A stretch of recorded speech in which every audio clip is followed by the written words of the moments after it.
ভারত পাকিস্তানের সাথে হেরে গিয়ে তাদের গা এত জ্বলতেছে এখন, না পারতেছে চিৎকার করতে, না পারতেছে মুখ বুজে সহ্য করতে। কি করবে? খুব অসহায় হয়ে পড়ছে, কোনো দিক দিয়ে এরা মুখ পেতে পারতেছে না। তাদের যে মিডিয়ার প্রপাগান্ডা একটু এক ধরা খাইতেছে বিশ্ব মিডিয়ার কাছে, বিশ্ববাসীর কাছে। এখন তারা এশিয়া কাপ থেকে নাম প্রত্যাহার করে নিয়েছে। কতটুকু নিচ মন মানসিকতা হলে, কতটুকু হিংসা পরায়ণ হলে কাজ করতে পারে। এক তো পাকিস্তান, আবার এদিকটা বাংলাদেশ, তাদের শত্রু তৈরি হয়েছে। শত্রু তৈরি হয়েছে বলে তারা শত্রু তৈরি করছে।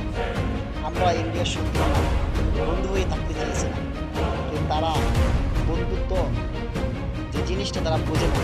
তারা চায় আমাদেরকে দাস করে রাখতে, তারা চায় আমাদেরকে শাসন করতে, যেটা আমরা সম্ভব না। মাথা তুলে বাঁচবো, যতদিন বাঁচবো বীরের মতো বাঁচতে চাই আমরা বাঙালিরা। এখন তারা একভাবে না একভাবে তো ওনাদের গায়ে সে জ্বালা সেটা মিটাইতে হবে, তাই বিভিন্নভাবে চেষ্টা করতেছে বাংলাদেশের ক্ষতি করার জন্য। তার একটা নমুনা এটা। সমস্যা নেই দাদারা, বাধা যতই দাও না কেন দমিয়ে রাখতে পারবে না দাদারা। আমাদের অদম্য শক্তি, মনোবল নিয়ে আমরা এগিয়ে যাব এবং বিশ্বের দরবারে দাঁড়াবো ইনশাআল্লাহ।